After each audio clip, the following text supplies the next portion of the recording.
If you go to the junkyard, you can't complain about what you get because it's the reason why it's called the junkyard. Amen. That's where you go to get junk. Right.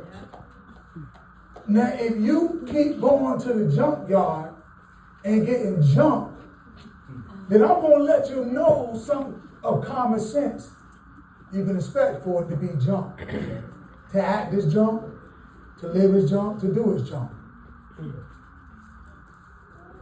Because that's what it is.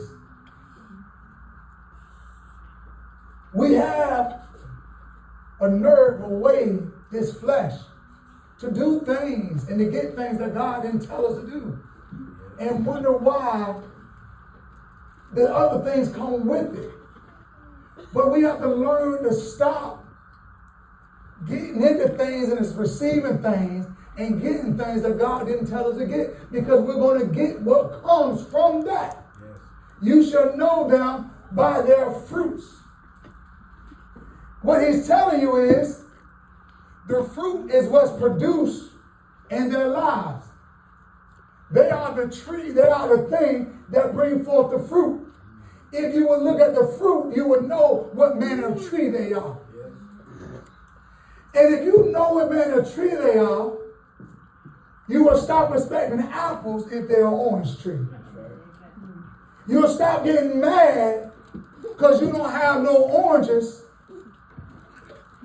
because you realize, oh, excuse me, that you don't have no apples or whatever I just said, because they can't produce that. They can only do junk. They can only give what they have. A lot of times, folks into things not looking at the fruit of what's being produced, and keep expecting and wanting something better when they can only produce what they produce. Now, if the Lord sends us to the junkyard and say, go, I have something there that I'm going to use, that I'm going to anoint, that is purpose, then by all means, you go to the junkyard, and what one calls junk, God, amen, glorifies. But the problem is, we got a whole lot of folks that ain't seeking God's counsel and just dealing in the junkyard because that's all they know to do. So it's not glorified, it's not anointed, it's not purpose of God, it's not what God has purposed for them, it's not what God has for them, it's what they keep going. And you have to ask yourself, why do they keep going to the junkyard? Well, because whether you know it or not, generational curses and flesh is something real. Amen.